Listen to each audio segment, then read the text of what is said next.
He showed up with a gym bag and it looked like the world had done something to him. My wife asked if he wanted tea. He said he'd eaten, said he just needed a place for a couple nights, said things were complicated. I didn't press. I'm 61 and long past the age when digging for every detail brings anything good. I told him the guest room was made up. I opened the door and switched on the small lamp so he could see how clean the sheets were. People need proof that a bed is ready, even when they say they only need a couch.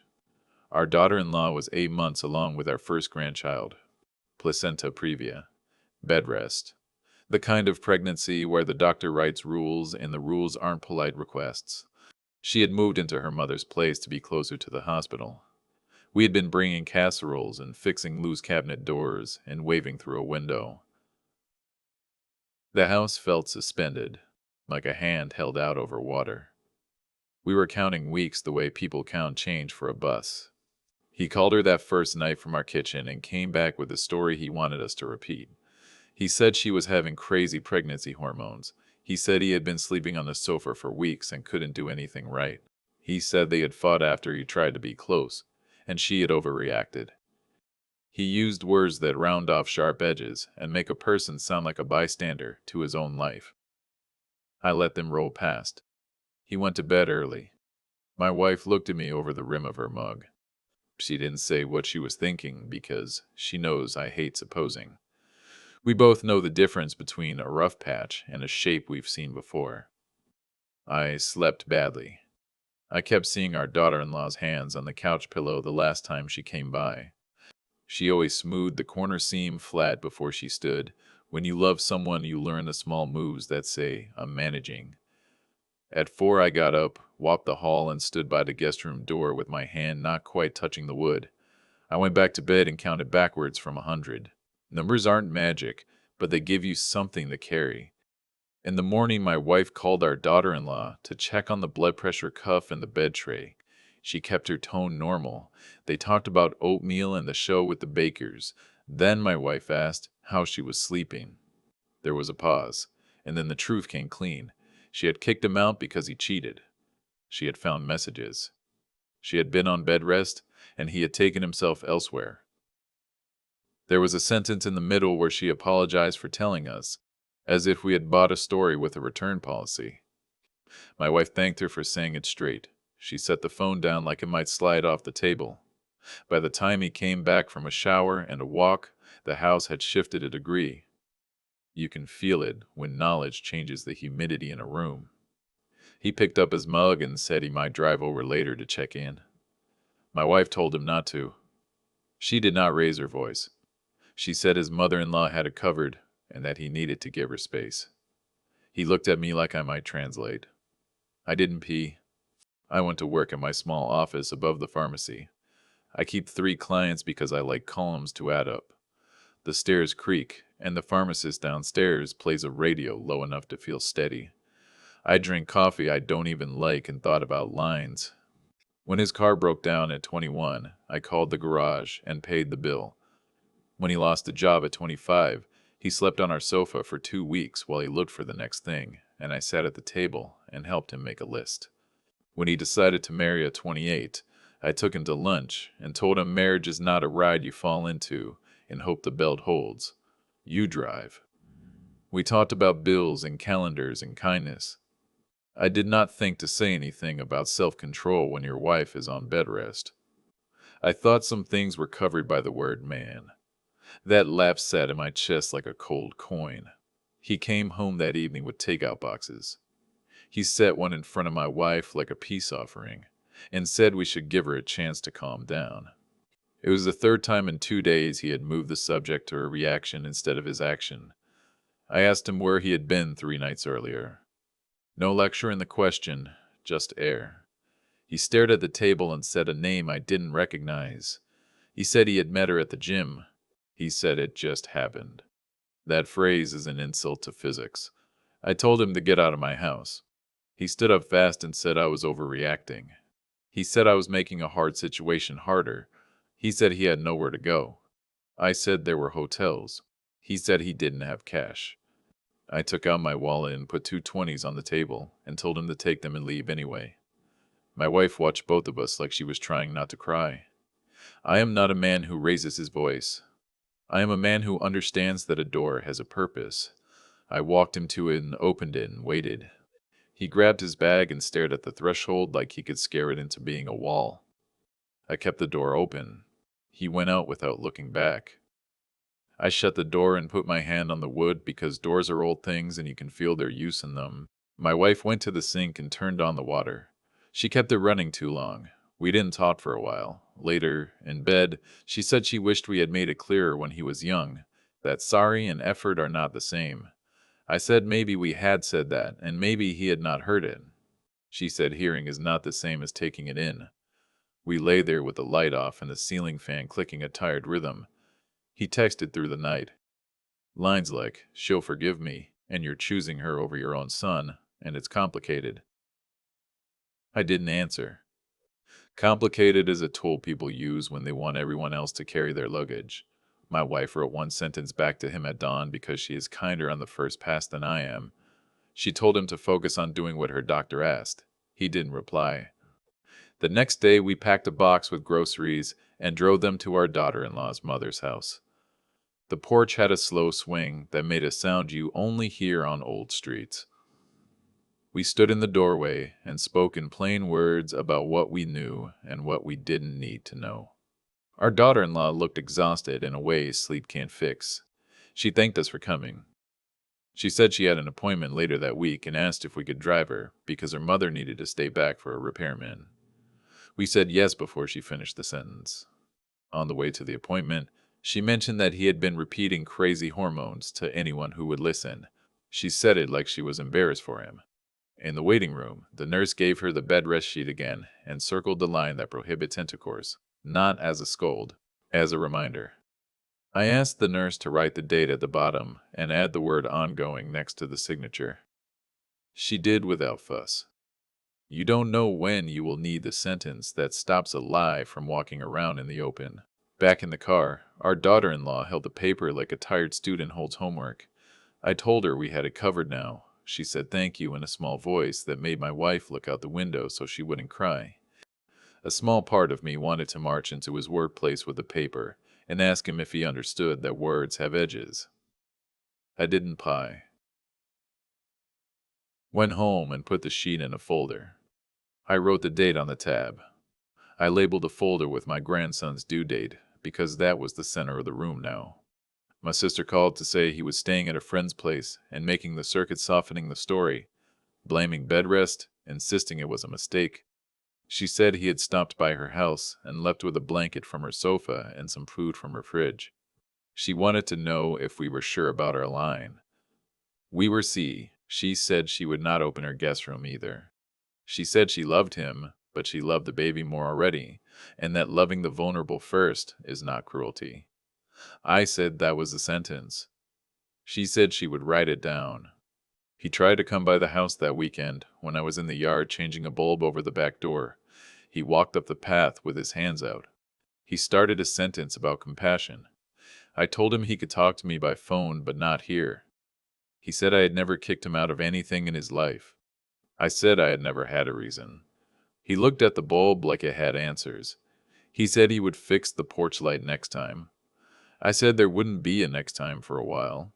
He left with his head down, moving too fast, like he was trying to outrun something blaming him from behind.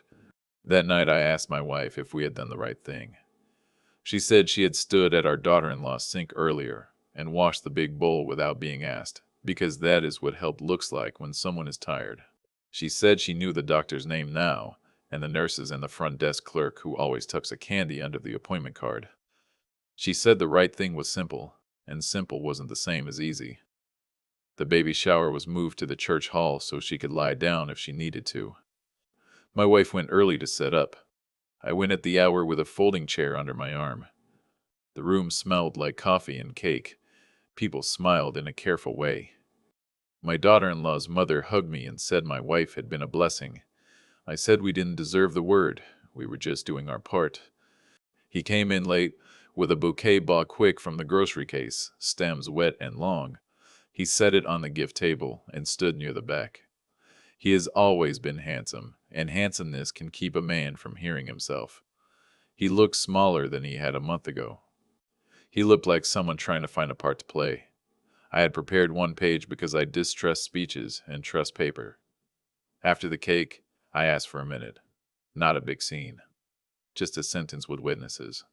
I said our family loves this child and the woman carrying him, and that we will protect the routine her doctor set until the baby is here safe. I held up the bedrest sheet with the date and the note and said, "This is the rule in our house and in our hearts." I did not look at him.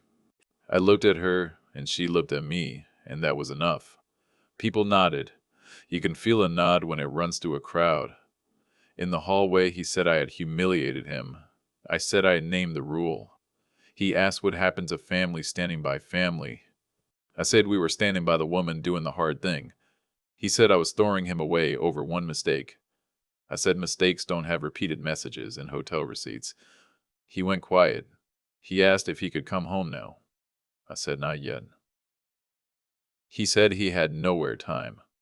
I told him about a small apartment above a barber shop, 2 blocks from his job, that rents month to month and keeps keys in an envelope at the desk. He stared like he couldn't tell if I was mocking him. I wasn't. Compassion can live next to a boundary. He took the address without thanks. After that, we lived by lists. My wife wrote groceries for our daughter-in-law on a pad that also held our own items. I wrote a note to change a light bulb in their living room that had bothered me for months. We took out trash on Tuesday nights and left the cans at the edge of the curb so her mother wouldn't have to drag them. We brought batteries for the cuff, a clean set of sheets, and a cheap phone charger because chargers vanish in young houses. None of it was heroic. It was the daily work that keeps a room from tipping. He started texting at odd hours, with thoughts shaped like excuses. I answered less and less. When I did, I used one line and kept it calm. Pay attention to the doctor. Send money on Fridays. Don't contact her late. Keep your phone face down, unless you are taking a picture of your child. He didn't like my short lines. He wanted long talks, where regret sounds like change. I told him change would be visible. We would know it when we saw it. Labor started on a Tuesday morning like a minute hand that had been jerking and finally found a rhythm. At the hospital, I sat in the waiting room with a soft suit jacket because I think jackets help rooms behave. My wife went back and forth with a bag. The nurse smiled and said both were stable. My daughter-in-law's mother put her head on my shoulder and let out a breath that sounded like a person finally setting down a suitcase. We did not cry in a big way. We breathed in a big way. He asked to come to the hospital in the first hour. Her mother said he could see the baby through the glass and then talk to the nurse about the rules on visits. He stood by the glass with his hands in his pockets. He looked at his son a long time. He didn't take a photo. The nurse spoke to him. He nodded and left. I don't know what she said. I don't need to know. Some rooms are supposed to be small. They came home in 2 days. We stood on the sidewalk and waved like people seeing a ship leave the dock. He was there. He carried a box of diapers and set it on the porch and stepped back. He did not ask to come in. He said he would send money by Friday. He didn't. We logged in and said nothing else. I changed the bulb in their front room. It turned smooth and obedient, like a small thing finally going right. His apartment above the barber shop had thin walls and a window that stuck. He sent proof to the group text like a boy showing a report card. He started seeing a counselor on Wednesdays. He told my wife only once because he wanted the credit. She told him she hoped he kept going because self-respect is cheaper than divorce. He didn't laugh, he just said okay. It was a good okay, the kind that means a person heard a line and decided not to argue with it. 2 months passed. We saw him on Sundays when we brought groceries and stood by the stroller while the baby slept. He asked once if I would let him come back home before the lease ended. I said not yet. He nodded like he had rehearsed both answers. He asked what he had to do to change not yet to maybe. I said be boring for a long time, no speeches, no excuses. Pay bills, show up, keep your phone face down unless you are taking a picture of your child. He said he could do that. I said, then do. I learned the rhythms of the baby's life and details that stick to a grandfather. The small frown before a yawn, the heavy quiet after a bottle, the way his tiny hands flail when the room gets too loud. I learned the rhythm of his mother's life too. Feedings, naps, brief showers, a list on the fridge with items that never stay crossed off for long. I learned my own rhythm. Gas in the car, casseroles cooled on a rack, 2 loads of laundry folded without comment. A bottle of hand soap in a paper bag because new houses run out of soap exactly when you most need a clean sink. My wife kept our house steady while we traveled between addresses. Plants got watered. Sheets were washed and put back with the corners tight. We ate simple things and skipped dessert because stress makes sweets too easy. We sat on our porch at night and let the quiet do the talking. We did not talk about whether we had failed as parents. The question isn't helpful. We told each other what we were proud of that day. Once she said she was proud she didn't cry at the pharmacy when the line got long and the baby's mother had to sit down. Once I said I was proud I didn't say anything sharp when he tried to make a joke about old men changing diapers. Sometimes pride is a small brick. If you lay enough of them, the wall holds. He kept the counseling appointments. He took on extra shifts. He sent money on Fridays. He sent photos taken at decent hours. The pictures were mostly of the baby asleep, because sleeping babies make a man look safe. I didn't mind. Sleep is an achievement in a house with a newborn. He wrote fewer messages about how unfair things were. He wrote more about diaper sizes and formula stock. I noticed the change, but I didn't feed praise into it. I have learned that praise for bare minimum acts turns into a bill later. My daughter-in-law's mother grew steadier. She started to nap while we were there. She started to let us leave without saying we didn't have to. That is a big step for a caretaker. People cling because quiet can be frightening. She learned to trust that we would come back on Saturday at 2, and that if we were 5 minutes late, it was traffic and not a decision. When the baby was 8 weeks old, we went to the park with 2 folding chairs and sat under a maple. My wife held him while I watched a group of teenagers take pictures on the steps by the fountain. Our son walked up with 2 coffees. He sat on the grass, not too close, like a person learning new rules. He asked me about work, and I told him about the account that never balances on the first pass. He asked if I needed help fixing the gate at home. I told him I had it. He nodded like he understood that not every offer is taken, and not every refusal is a rejection. He changed the subject to the baby's weight and asked if the pediatrician was content. He used that word content, and I liked it. Content doesn't brag. It acknowledges that a day can be enough. After the park, I stopped by his apartment to look at the window that stuck. The barber's radio was on, playing a game. Hair fell like pennies to the floor. The landlord met me with a handful of screws and said the building was older than his own father. We greased the window track and lifted and lowered it until it stopped fighting. My son thanked me with a voice that didn't reach for anything. It just said thanks. At home that night, my wife and I sat with the bills.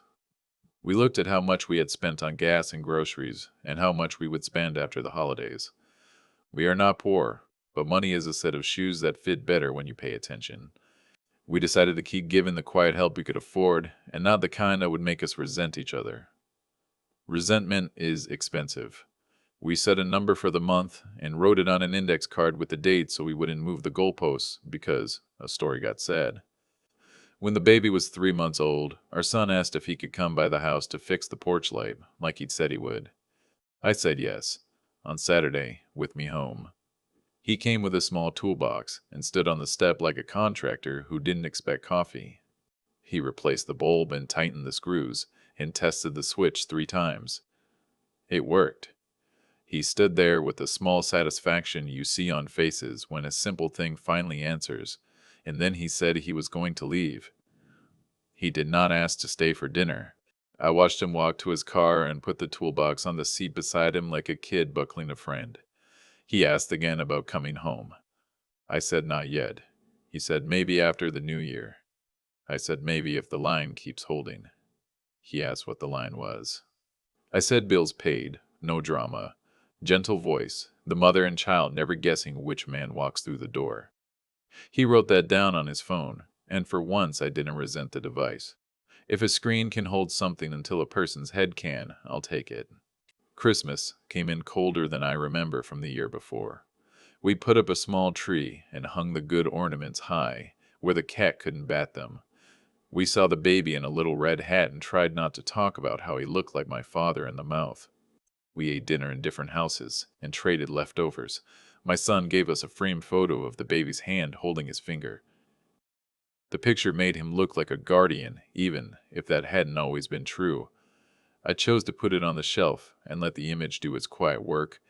In January, the counselor invited him to a group session on responsibility. He sent the schedule to my wife without comment. She wrote proud back to him in a single word and then didn't follow it with three more. She has learned that extra words can spoil the first one. He replied with a thumbs up. He probably meant ironically, but that I took as enough. I ran into the woman from the gym once at the grocery store. Or I think I did. She looked like the description I had been given, down to the headphones around her neck. She was putting protein bars in her cart and glancing at her phone. I turned down the other aisle, not from fear. From a decision that no good sits on that shelf for me. The story I am living is the one with a baby who needs diapers, and a woman who needs rest, and a son who needs quiet conditions to grow a spine. In February, our daughter-in-law said she was ready for a small naming ceremony with her side, and ours. She wanted to do it at her mother's house on a Sunday afternoon. She said we could come at 2 and leave by 4, and that would be plenty. People always tell you what they can hold by the times they give you. We arrived at 2 with a favorite book and a pack of batteries for the baby swing. Our son was there early, haircut, shirt clean, the expression of someone who had read the instructions. He stood beside her when she spoke to the room. He didn't interrupt. He didn't try to make himself central. After, he took a trash bag and went around picking up plates and cups. He tied the bag and asked where to take it. He didn't look at me while he asked. He looked at her mother. She pointed to the side door. He went after the guests left. We stayed to stack chairs. I watched him carry 2 at a time because he still believes his back is as young as it used to be. He loaded them into a closet and came back for more. When the floor was clear, he said he had a meeting and that he would see everyone on Tuesday. He meant a counseling group. He kissed his son's head and left without asking for praise. My wife squeezed my hand. She didn't say anything because we don't want to trap progress in a jar and show it to everyone. Progress breaks when it has to perform. Spring came slow, and then, all at once, the maple leafed, the cat cleaned the window, the baby learned to roll, and then rolled off the blanket onto the rug and laughed. Our son changed a tire in our driveway and did not ask to use our bathroom as an excuse to linger. He washed his hands with a hose and wiped them on a rag, and left the rag in the trunk instead of handing it to my wife like it was a napkin. He's learning where mess belongs. That is not a small skill. It's the foundation for everything else. We had one setback. A friend of his sent him a late-night message, and he answered it with a half joke that would have started a fight a year ago. Our daughter-in-law saw it because phones tell on people. She called my wife in the morning, not to cry, but to ask for a ride to the pediatric appointment because she didn't want to be in a car with him that day. My wife picked her up without comment. I sent our son one line: "You lost driving privileges for the day. Keep your voice small." He wrote back that he understood. He didn't argue. He sent me a photo later of a receipt for a box of diapers he had dropped on the porch after she got home. He left before the door opened. There are worse apologies and better ones, but the best is always a changed habit told in actions that repeat. By early summer, his lease was up. He asked if we would consider letting him come back for a short while to save for a bigger place so his son could have a corner for a crib when he visited. I told him we would think. My wife and I sat with coffee on the porch and looked at our small house through new eyes. We could make a room. We could also leave it as a guest room for other people who might need space. We decided he could come for 90 days with conditions printed on a page and taped inside the pantry door where our rules live. Bills, chores, no guests, no late-night calls, Phone face down unless he was taking a photo of his boy. Counseling continues. He read the page and signed it like a renter. He moved in with 2 boxes, one duffel, and the toolbox. He was quiet in our house. He woke early, left it clean, came home, ate what we served without asking for a different sauce, sat on the step, and went to bed at a decent hour. He paid us a small amount for utilities and wrote it in the memo line. He kept counseling. He took his son on Saturday mornings to the park for an hour, while the mother napped. He returned on time and said how it went in 4 lines. He did not try for extra credit. He did not pout when no one gave him any. I began to believe boring could stick. On day 89, he told us he had found a 1 bedroom near the park with a real closet and a decent kitchen. He said he could afford it. He asked if we could help him move. We said yes. We carried the same boxes we had carried 3 months earlier. They felt lighter. Maybe we had gotten stronger from lifting steady. Maybe he had taken out things he didn't need anymore. He hung his shirts and put his toolbox under the sink and asked my wife if she would help him pick a dish rack. She said yes and chose the cheap wire one because things that dry dishes don't need to be fancy. He asked me to come by on Sunday afternoons for the first month to look over his budget. I didn't. We sat at the small table and made numbers clean. He learned to round up on bills and round down on hopes. He learned to keep a buffer. He learned to put his phone in a drawer while we used the calculator so he wouldn't click away when a number looked ugly. He wrote "rent first" at the top of the page, and I nodded. I did not clap.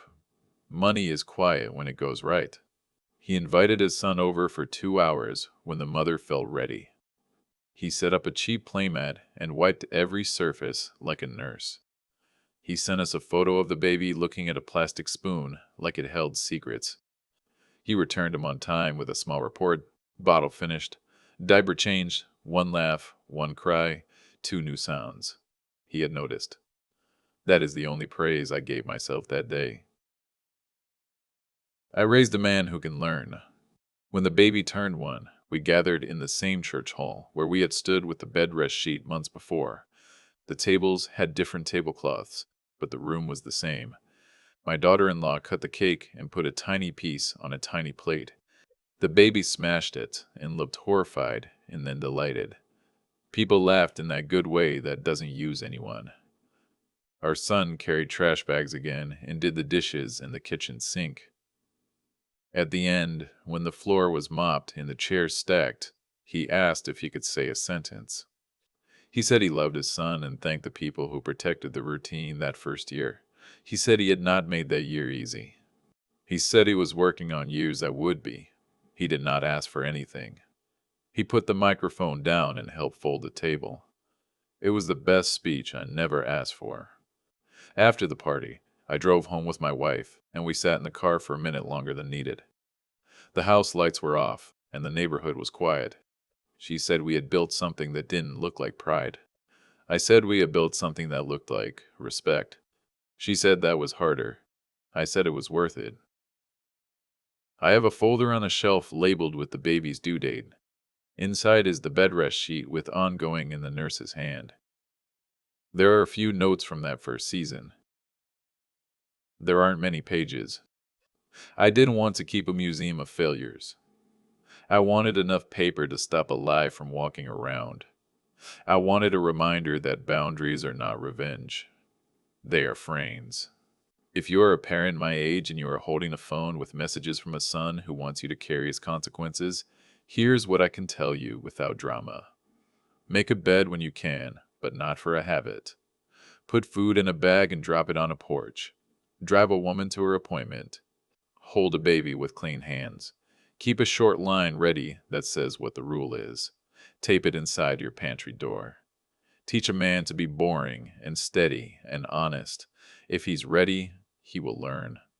If he's not, he will read your silence as pressure and your boundary as exile, and he will call you names in a group chat. Let him. Your job is not to win arguments written in the tone of midnight. Your job is to protect the vulnerable first. People ask me later if I forgave him. I say I don't carry a ledger marked forgiveness. I carry a calendar. The box is filled with days where he does what a father does. The page flips. The story changes by being lived, not by being declared. He asked to borrow my ladder last week and returned it on time, and cleaner than when he took it. That tells me more about his progress than any speech. Tonight, the baby, now a toddler, is asleep in his crib in a small room painted a color that looks like morning even at dusk. My daughter in law texted a photo of his foot sticking out from under the blanket. My son added a line about how many ounces he drank. My wife and I sat on our porch and watched the street light flicker on.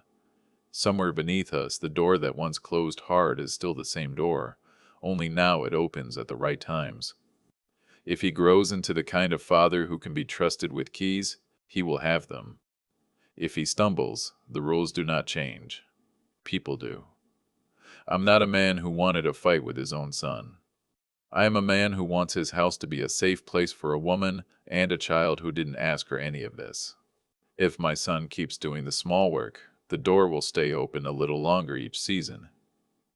If not, it will close. That is not cruelty. That is care with a spine. And it is the best thing I know how to give.